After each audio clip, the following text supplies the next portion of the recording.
probably one of the best TV shows I think has been produced in the last 20 years, and possibly some of Ricky Gervais's finest work, considering everything he's done in his career. But Yes.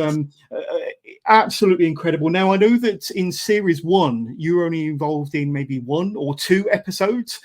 We were introduced to you as Recorder Boy, weren't we? And there we go. There he is. Now, I'm not going to ask you to get out the recorders and to good, because I don't have any. Live out. I don't have any for this exact reason. Playing the recorder, or playing a recorder through each nostril. But skipping back a little bit, tell us a little bit about how you first got involved with Afterlife. So it was a very standard procedure for me. It was literally came through as an audition. Especially when times are good, like, I could be banging through 2 or 3 of those a week. So it was a case of, like, not to be too dismissive of it, but it was like, oh, this is another one. Because like when I do with auditions, like, you don't get them like 99.9% of the time. So like you can work as hard as you want, but you actually don't get the job. So eventually you become just a little bit jaded to it all. But I was like, oh, right, Ricky Gervais, Netflix. All right, let's go do the do. Did the audition, got the part. A couple of weeks later, I was on the set. I was there for 90 minutes. Shot all my stuff and then went home. And I was like, right, well, that was that then. That was good. Little did I know the sort of impact it would have, because I'd only read my bit. Like, that was the only bit that I was sent. Yeah. So I was like, oh, that's quite funny. Fair enough. That's cool. And it wasn't until it came out and like the reaction started flooding in, I was like, oh, this is actually something quite special, isn't it? Jesus. I don't think anyone was anticipating that. But by this time, my career had fallen into one of its many slumps. One so severe at that point that I'd gone off to do pizza delivery, which I did for about a year. And in the interim between Afterlife, shooting that Afterlife and it coming out, I basically resigned myself to the fact that I wasn't going to be acting again, because this is a job of momentum, essentially. So like once that momentum's gone, it's very, very hard to get it back again. And I was like, well, I didn't make enough of a splash, so I doubt anything's going to happen. Anywho, so I get the call from Ricky's people saying that he wants you to come back. And not only does he want you back, he wants you in all 6 episodes of series 2. Wow. And I was like, yeah, all right, yeah, I'll do that.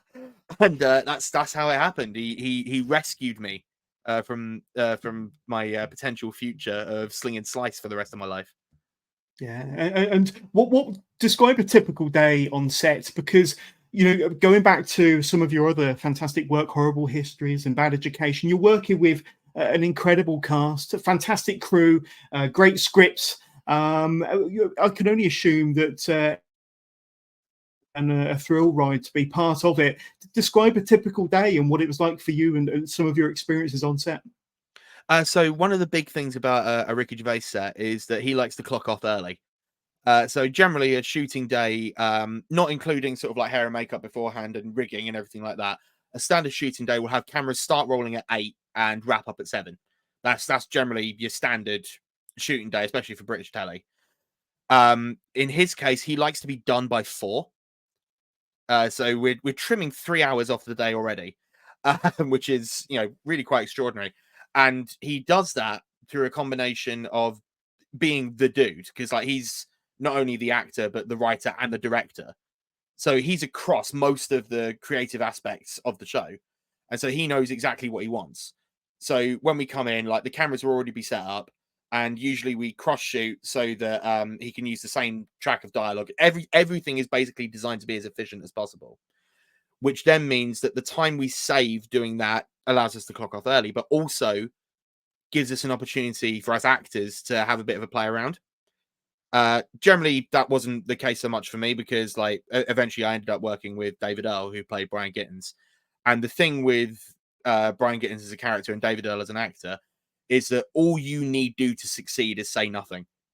Like you just got to sit there and watch him go. So that was broadly my job. Come in, say a couple of lines, and then just admire David Earl doing his thing. And that was my day. Yeah, absolutely. And what I loved about Afterlife was it was a comedy. There was a lot of funny one-liners and a lot of sarcasm, but it was extremely poignant. And obviously, the main topic was about life and death, and how he kind of dealt with life after, grieving for the death of his wife, and the various trials and the turbulence that he went through as a human being after the death of his wife. And I mean, you probably weren't involved in a lot of those poignant scenes. You were involved in more of the comedy scenes, from what I remember. Yeah, But I was basically there to keep the mood up. absolutely, but that's exactly my point. Is the script was a mixture of comedy and poignancy, and it had its light and dark to it. But as an actor, is that kind of an interesting type of set or environment to be a part of, when it's not kind of strictly comedy and it's not strictly poignant or dark, but you had that mixture, you had that balance, didn't you? Yeah, I mean, it's weird because like I think this is sort of, I don't know, maybe it's an illusion or something, but there's this sort of idea that, like, when we're there, we're all very deep in the process and what am I doing here?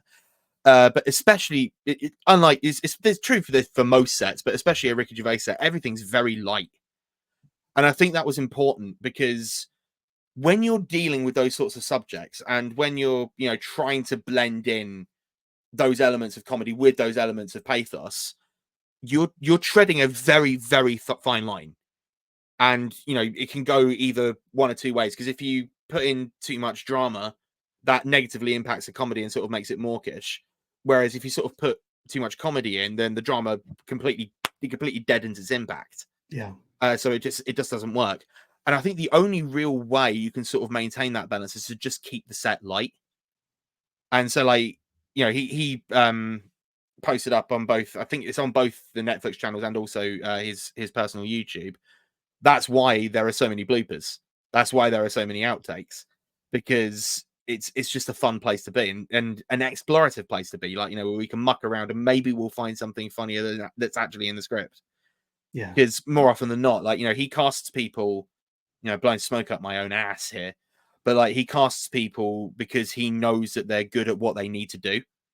And so, like, he barely has to sort of direct. He doesn't need to be that hands on, because he can go, right, well, you know what you're doing, you know what you represent, and so you could just go straight in. And so, yeah, it felt like it was a very freeing set, and I suppose in that way that really helped with the way it was then presented, because a fun set, you get a fun series, you know what I mean? Absolutely, Like, absolutely. sometimes you can sort of sense, there's like, if it was a tense set, you can sort of sense it when you're watching it, like, there's no way it can be hidden by the edit. Yeah, But yeah, I've been relatively lucky throughout my career that most of the sets that I've worked on have been absolutely lovely, and I think that tends absolutely. to be the case because it's all, we're all professionals trying to make a thing here. Yeah, yeah, totally. And I'm going to bring up a few more pictures. There you are, as James, in the newsroom, if I'm not mistaken. Oh yeah, There you are. doing my I'm West not. Side Story business, lovely bit of business. And with the man There's me and the boss himself. man. With the man himself, Ricky Gervais. And